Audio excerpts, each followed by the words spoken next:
Une femme de ménage est moquée par des ingénieurs, jusqu'à ce qu'elle répare un moteur à l'arrêt depuis 20 ans. Pour les ingénieurs rapides d'esprit et aux mains propres du géant de pièces automobiles de Campinas, Dora faisait partie du décor, aussi fonctionnelle et invisible que les chariots de nettoyage qu'elle poussait dans les couloirs brillants. À 40 ans, son uniforme gris était une armure, et son silence, un bouclier. Elle balayait la poussière des laboratoires, vidait les poubelles des salles de projet et écoutait, sans être remarquée, les échos d'une vie qui aurait pu être la sienne. Personne là-bas ne savait que, sous le badge de services généraux, se cachait la mémoire d'une élève brillante de l'école polytechnique de l'USP, un esprit qui avait un jour rêvé de concevoir les moteurs qu'elle ne faisait qu'essuyer. Avant de continuer l'histoire, je vous demande de vous inscrire pour ne pas manquer d'autres histoires incroyables comme celle-ci. Continuons l'histoire. Ce rêve avait été rangé dans un tiroir poussiéreux du destin, enfermé le jour où son père, Alfredo, un mécanicien aux mains rugueuses et à la sagesse infinie, était tombé malade. Dora avait renoncé aux équations et aux prototypes pour s'occuper de l'homme qui lui avait appris la leçon la plus importante de l'ingénierie, celle qu'un moteur a une âme. « Tu ne répares pas une machine avec les yeux, Dora, » lui disait-il. « Tu la ressens avec les mains, tu entends son cœur avec les oreilles. » C'était son héritage, une sensibilité qui n'était inscrite sur aucun diplôme. Il y avait un endroit dans cette usine où cet héritage était éveillé chaque jour, la salle 17.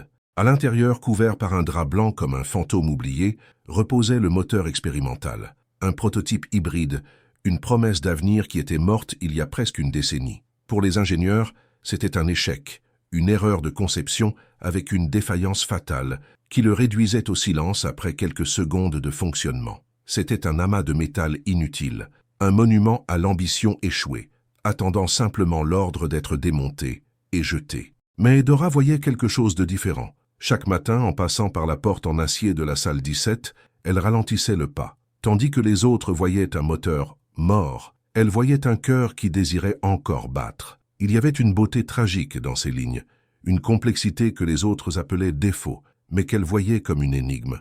Dans son silence, elle était devenue la gardienne de ce géant endormi, lui offrant un respect que personne d'autre ne prenait la peine d'avoir. Elle ne le savait pas encore, mais son destin et celui de cette machine étaient entrelacés, attendant simplement une clé pour se réveiller. Le destin parfois opère à travers les petites négligences des hommes pressés. Un jeudi pluvieux, à la fin d'une journée tendue, la clé de la salle 17 avait été laissée derrière, oubliée sur la poignée par un ingénieur pressé de fuir le travail et le trafic. Pour quiconque d'autre, ce n'était qu'un morceau de métal. Pour Dora, qui finissait sa ronde nocturne, cette clé était une invitation, une question suspendue dans l'air silencieux du couloir. Son cœur fit un bond. La tentation et la peur ont mené une bataille dans sa poitrine. Entrer ici était une violation claire des règles, une transgression de sa fonction, de sa place dans cette hiérarchie rigide.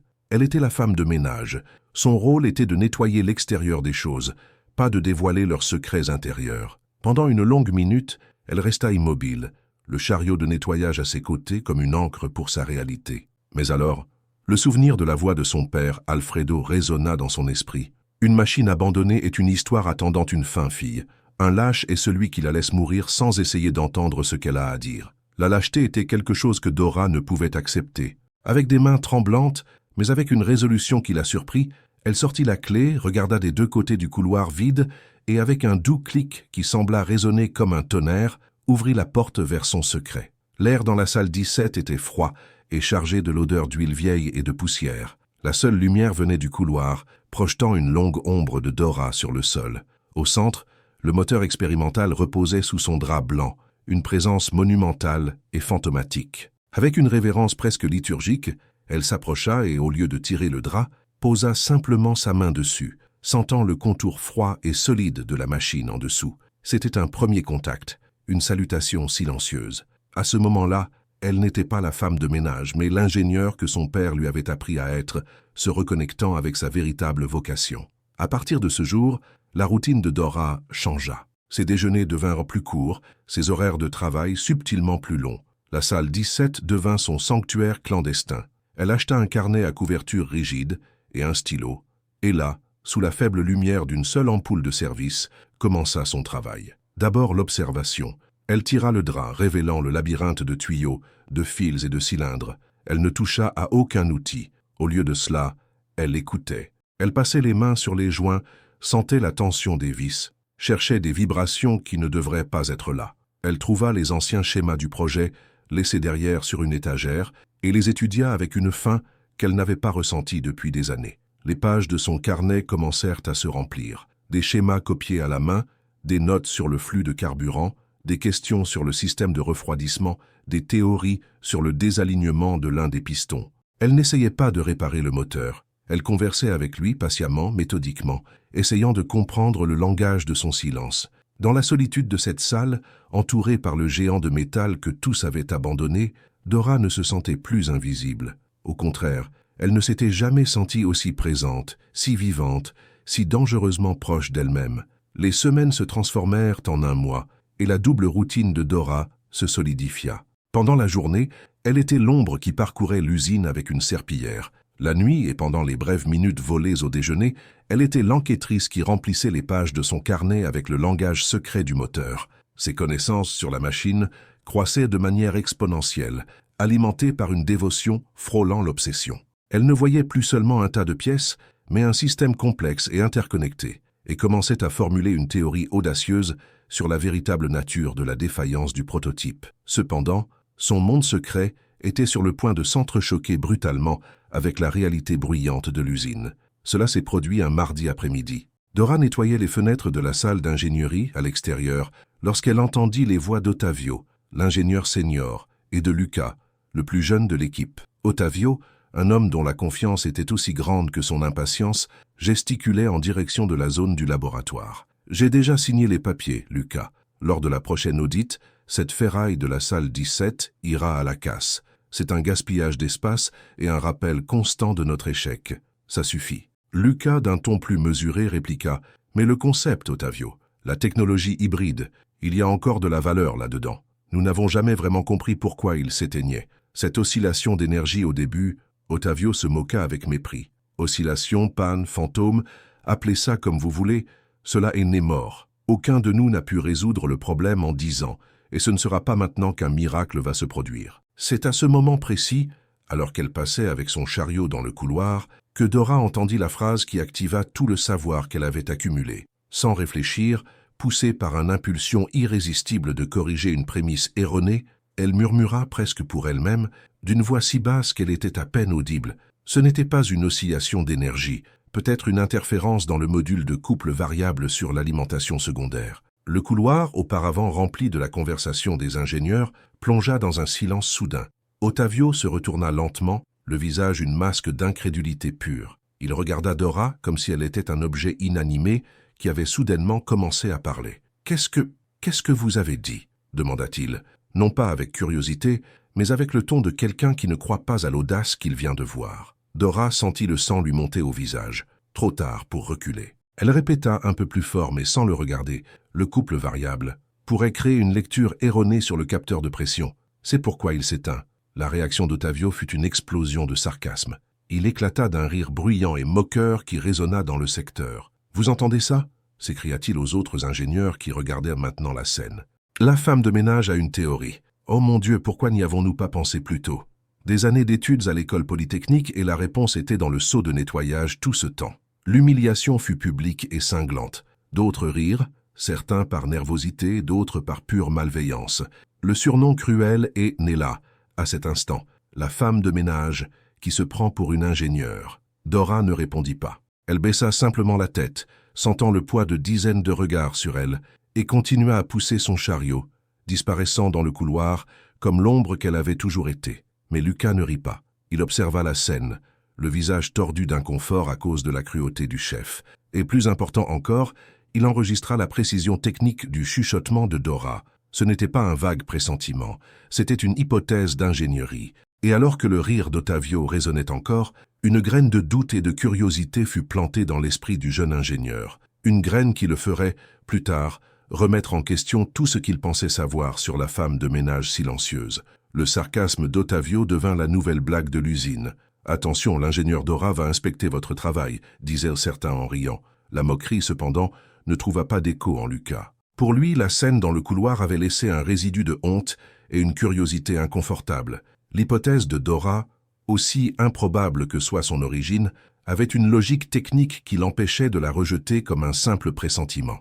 La moquerie de son patron sonnait plus comme l'insécurité d'un homme qui craint ce qu'il ne comprend pas que comme la certitude d'un véritable spécialiste. Inconsciemment, Lucas commença à observer Dora. Il commença à remarquer des choses qui étaient auparavant invisibles, la façon méthodique dont elle organisait ses matériaux de nettoyage, presque avec la précision d'un chirurgien préparant ses instruments, le regard concentré qu'elle portait sur les machines pendant qu'elle nettoyait, un regard qui n'était pas ennuyé mais analytique, et surtout, il remarqua ses disparitions.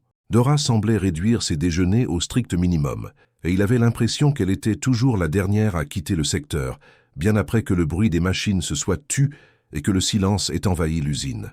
La curiosité de Lucas se transforma en une enquête silencieuse. Un soir, travaillant tard pour finaliser un rapport, il marchait dans le secteur des prototypes, désormais vide et sombre. C'est alors qu'il vit une fine ligne de lumière presque imperceptible s'échappant sous la porte de la salle 17, une salle qui aurait dû être sombre, verrouillée, morte. Sa première pensée fut un court-circuit, un risque d'incendie. Il s'approcha avec prudence, le cœur battant un peu plus vite. En s'approchant, il entendit un bruit bas, le froissement de papier, le clic doux d'un stylo. Ce n'était pas un problème électrique, il y avait quelqu'un à l'intérieur. Avec l'estomac noué par un mélange d'appréhension et d'excitation, il tourna la poignée. Elle était déverrouillée. Il poussa la porte lentement, juste une fente, et jeta un coup d'œil. La scène qu'il trouva le laissa sans voix. Là, sous la lumière d'une petite lampe de bureau qu'elle avait elle-même apportée, se trouvait Dora. Elle ne nettoyait pas. Elle était penchée sur le moteur expérimental, le drap qui le couvrait soigneusement replié sur un coin. Dans une main, elle tenait un tournevis et dans l'autre son stylo, tout en comparant une pièce du moteur avec un diagramme dans son carnet ouvert. Lucas poussa complètement la porte et entra dans la pièce. Dora sursauta, laissant tomber le stylo au sol, dans un bruit qui brisa le silence sacré du lieu. Ses yeux s'agrandirent de panique, le visage pâle de quelqu'un surpris dans l'acte le plus intime et interdit. Elle s'attendait à une réprimande, à un licenciement, à la confirmation de toute l'humiliation qu'elle avait subie. Mais Lucas ne la regardait pas avec colère. Son regard était fixé sur le carnet ouvert sur le plan de travail. Il s'approcha, presque en transe, et feuilleta les pages. Ce qu'il vit le laissa stupéfait. Ce n'étaient pas des gribouillis, c'étaient des notes d'une clarté impressionnante. Des calculs de résistance, des théories sur la dynamique des fluides, des dessins techniques d'une précision impeccable et, à la dernière page, un diagramme détaillé du module de couple avec un cercle rouge autour du capteur de pression et une annotation. Lecture fausse, cause de l'arrêt brutal. C'était génial, simple, élégant et absolument génial. Il leva les yeux du carnet et fixa la femme dans son uniforme de femme de ménage. Le mépris, la moquerie, les préjugés, tout s'était effondré devant l'évidence irréfutable d'un talent extraordinaire. « Dora », murmura-t-il, la voix pleine d'un étonnement frôlant la révérence. « Qu'est-ce que tout cela ?» La panique glacée qui avait envahi Dora lorsqu'elle avait été découverte commença à se dissiper devant l'expression de Lucas. Il n'y avait aucune accusation dans ses yeux, ni le mépris qu'elle avait attendu. Il n'y avait qu'un véritable étonnement, une admiration qu'elle n'avait pas vue diriger vers elle depuis plus de 20 ans. « Dora », répéta-t-il, la voix encore un murmure. « Comment? Depuis combien de temps fais-tu cela ?» Elle balbutia, essayant de formuler une excuse, une explication qui pourrait atténuer sa transgression. J'étais juste curieuse. La clé, je ne voulais pas causer de problème, je voulais juste... » Lucas l'interrompit, secouant la tête en signe de dénégation, un sourire incrédule se formant sur son visage. « Des problèmes? Dora, ce n'est pas un problème, c'est une solution. Une solution qu'une équipe de 10 ingénieurs n'a pas réussi à trouver en 10 ans. » Il prit son carnet avec le soin de celui qui manipule un artefact précieux. L'interférence dans le module de couple, le capteur de pression. Tout a du sens. Nous étions tellement obsédés par les défauts de conception dans le bloc principal que nous n'avons jamais accordé l'attention nécessaire à la télémétrie des systèmes d'alimentation secondaire. La validation, venant de l'un des ingénieurs qu'elle observait de loin, fut comme une porte qui s'ouvrait. Encouragée pour la première fois, Dora commença à parler.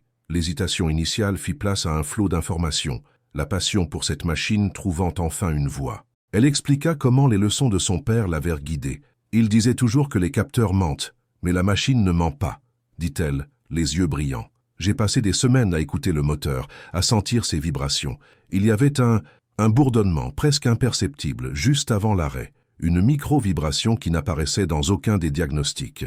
Elle a guidé Lucas jusqu'au moteur, pointant une petite jointure dans le système d'alimentation secondaire. C'est ici.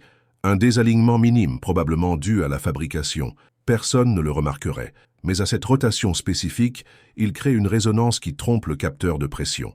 L'ordinateur pense qu'il y a une défaillance catastrophique de carburant et par sécurité coupe l'allumage. L'explication était d'une simplicité déconcertante. Ce n'était pas une erreur de conception fatale et complexe. C'était un détail, une note fausse dans la symphonie de l'ingénierie que seule une oreille très attentive ou très entraînée par la sagesse d'un vieux mécanicien pourrait percevoir. Lucas était fasciné. Il a pris les diagrammes originaux et les a comparés aux notes de Dora. Sa théorie s'intégrait parfaitement, expliquant chaque anomalie qu'ils avaient enregistrée et abandonnée. « Nous pouvons réparer ça », a-t-il dit, l'excitation grandissant dans sa voix. Une recalibration du capteur, un petit ajustement pour compenser le désalignement. Dora, tu n'as pas seulement découvert le problème, tu as sauvé ce projet. Cette nuit-là, et celles qui ont suivi, la salle 17 a cessé d'être un sanctuaire solitaire. Elle est devenue un laboratoire collaboratif. Lucas a apporté des outils de précision et un accès au logiciel de diagnostic. Dora apportait son carnet, son intuition et une connaissance approfondie du cœur de la machine. Côté à côté, le jeune ingénieur formellement formé et la femme de ménage de génie silencieux ont travaillé en secret, unis par un but commun. Ils ne réparaient non plus seulement un moteur. Ils préparaient le terrain pour le jour où ils prouveraient à tous que ce que certains rejettent comme des déchets peut être un trésor pour d'autres. Le compte à rebours pour le jour du verdict avait commencé, bien sûr. Le 6e chapitre est le climax de notre histoire, le moment où tout le travail secret de Dora est mis à l'épreuve. Chapitre 6. Le jour du verdict. La date de la désactivation officielle de la salle 17 a été fixée. L'événement, déguisé en test final de protocole sur le calendrier de l'usine, était en réalité une cérémonie funèbre. La direction serait présente pour signer les documents, les ingénieurs seraient là pour témoigner du dernier soupir du moteur défaillant et les employés de l'entrepôt étaient déjà prêts à commencer à cataloguer les pièces pour la ferraille. Pour Ottavio, c'était un jour de triomphe, l'élimination finale d'une tâche sur son CV. Il se promenait dans le laboratoire avec un air de supériorité, expliquant aux directeurs en costume l'erreur de conception fatale et l'inévitabilité de la décision. Lucas était à côté du panneau de contrôle, le visage comme un masque de nervosité et d'attente. Il avait convaincu tout le monde qu'un dernier test d'allumage était nécessaire pour le rapport final, une pure formalité. Personne ne se doutait de son véritable plan. Il échangea un regard rapide et presque imperceptible avec Dora qui venait d'entrer dans la pièce. Fidèle à leur plan, elle n'arriva pas en tant qu'invitée d'honneur. Elle arriva comme toujours dans son uniforme de service, poussant son chariot de nettoyage, se positionnant discrètement dans un coin, comme si elle était là juste pour dépoussiérer après l'autopsie de la machine. « Très bien, finissons-en rapidement », dit un des directeurs, regardant l'horloge avec impatience. Ottavio sourit, satisfait. « Tu peux allumer, Lucas. Faisons nos adieux à cette migraine. » Il se tourna alors et avec un sarcasme venimeux, ajouta assez fort pour que tout le monde entende, « Et ensuite, Dora aura la gentillesse de nettoyer le désordre pour nous, n'est-ce pas ?» Quelques rires étouffés résonnèrent dans la salle. Dora ne réagit pas. Elle observa simplement attendant son signal. Lucas prit une profonde inspiration et, au lieu de s'approcher du console, fit un pas sur le côté. « En fait, dit-il, la voix claire et ferme brisant le protocole, je pense qu'il y a quelqu'un de plus qualifié que moi pour mener ce test final. » Toutes les têtes se tournèrent alors qu'il regardait directement Dora. « Dora, s'il te plaît. » Un silence perplexe tomba sur le groupe. Ottavio était bouche bée, le visage tordu dans un mélange de colère et de confusion. « Tu es devenu fou, Lucas ? C'est quoi cette blague ?»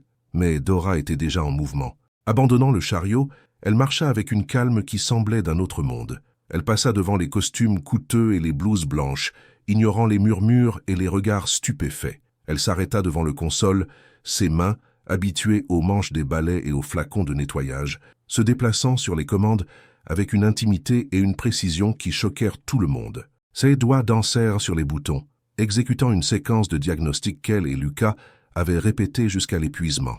Avec tous les regards fixés sur elle, elle appuya sur le bouton vert d'allumage.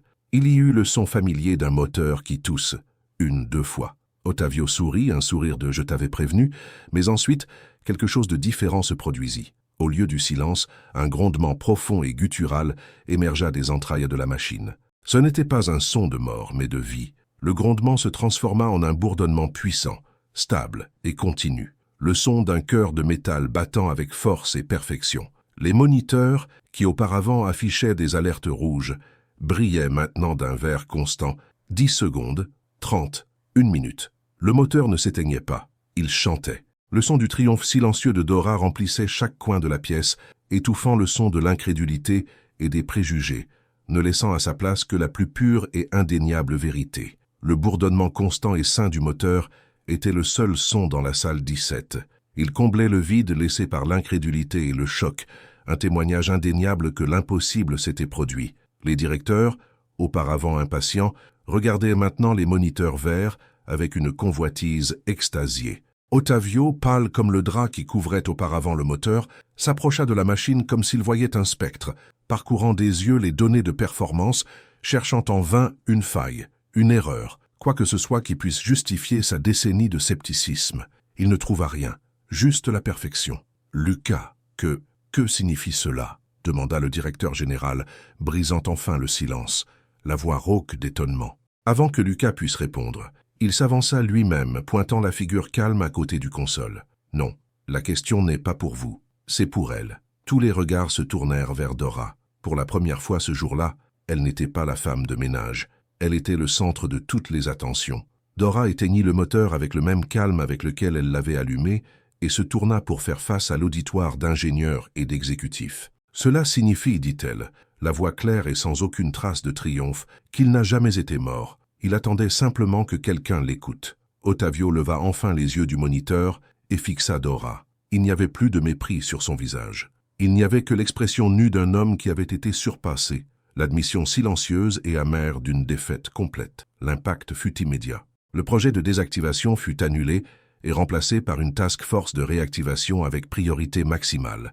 Dora fut convoquée à une réunion dans la salle du conseil. Elle y alla en uniforme, car c'était le seul badge qu'elle possédait. On lui proposa une mutation, un poste dans le secteur de la maintenance, une augmentation de salaire. C'était une récompense, mais aussi une tentative de la ranger dans une case qu'il pouvait comprendre. Dora remercia poliment, mais refusa la formalité. « Je vous remercie pour l'opportunité, » dit-elle avec sa franchise désarmante. « Mais ma valeur ne réside pas dans un poste. Je peux continuer à nettoyer le sol, mais si vous avez besoin d'aide avec les moteurs, il suffit de demander. Le savoir n'occupe pas d'espace. » Sa réponse, dans sa simplicité et sa confiance en soi, eut un impact encore plus grand que le démarrage du moteur. Lucas, maintenant son plus grand défenseur, s'assura que l'histoire soit correctement racontée. Il insista pour que le nom de Dora soit inclus dans tous les rapports techniques comme collaboratrice externe, en analyse fonctionnelle. Les ingénieurs, dirigés par un Ottavio désormais humble et respectueux, commencèrent à la saluer dans les couloirs,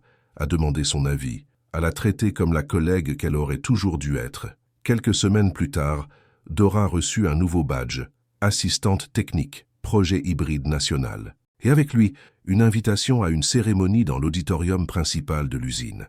Elle pensa à ne pas y aller, mais Lucas insista. Lorsqu'elle entra, elle fut accueillie par une ovation debout. Le directeur général est monté sur scène et a parlé de talent, de la manière dont il peut être trouvé dans les endroits les plus inattendus et de l'importance d'écouter les voix silencieuses. Puis, il a projeté une photo de la porte de la salle 17. L'ancienne plaque « Secteur technique projet expérimental » avait été retirée. À sa place, une nouvelle plaque en acier brossé brillait. Laboratoire Dora Almeida, ingénierie silencieuse. Les larmes que Dora avait retenues pendant 20 ans ont finalement coulé sur son visage.